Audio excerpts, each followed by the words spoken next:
Hi friends, ఇవాళ మనం చేయబోయే రెసిపీ కట్ రైస్. దీనికి మనం 2 కప్స్ రైస్ రెడీ చేసుకొని పెట్టుకోవాలి. రెడీ చేసుకున్న రైస్ను ఒక బౌల్లోకి వేసుకోవాలి. బౌల్లోకి వేసుకొని వేడి మీద ఉన్నప్పుడే మనం స్మాష్ చేసేదాంతో వీడియోలో చూపిన విధంగా చేసుకోవాలి. మెత్తగా చేసుకోవాలి. వేడిగా ఉన్నప్పుడే మనం మెత్తగా చేసుకుంటే మెత్తగా వస్తుంది. దీనిలోకి 1 కప్పున్నర గట్టి పెరుగు పోసుకోవాలి. 1/2 కప్పు పాలు పోసుకోవాలి. కొంచెం వాటర్ పోసుకోవాలి.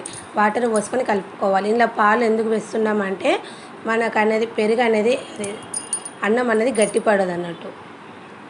పాలు వేయకుంటే మనకు పెరుగు గుంజుకున్నాక అన్నం గట్టిగా అవుతుంది. ఇట్లా గట్టిపడదు. స్టవ్ ఆన్ చేసి ప్యాన్ పెట్టి 2 స్పూన్స్ ఆయిల్ వేసుకోవాలి. ఆయిల్ కాగాక జీలకర్ర ఆవాలు వేసుకోవాలి. పోపు దినుసులు కొంచెం చిటపటమని సౌండ్ రాగానే 1 స్పూన్ మినపప్పు, 1 స్పూన్ శనగపప్పు వేసుకోవాలి. వేసుకొని ఒకసారి కలుపుకోవాలి. ఈ విధంగా కలుపుకున్నాక సన్నగా కట్ చేసుకున్న పచ్చిమిర్చి 4-5 పచ్చిమిర్చీలు సన్నగా కట్ చేసుకొని వేసుకోవాలి. దీనిలోకి పల్లీలు వేసుకోవాలి. పల్లీలు కళ్యామాకు వేసుకోవాలి. సన్నగా దంచుకున్న మిరియాలు వేసుకొని కలుపుకోవాలి. మనం వేగే వరకు పోపు వేగే వరకు కలుపుకోవాలి. ఇలా పోపు వేగాక కొంచెం సాల్ట్ వేసుకొని కలుపుకొని స్టవ్ ఆఫ్ చేయాలి.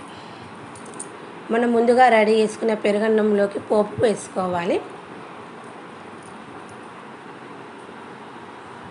పోపు వేసుకొని మనకు పెరుగన్నంలకు పోపు అంతా కలిసేటట్టు ఒకసారి కలుపుకోవాలి.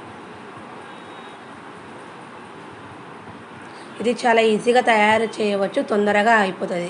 ఎంతో రుచికరమైన curd rice ready. Bye friends.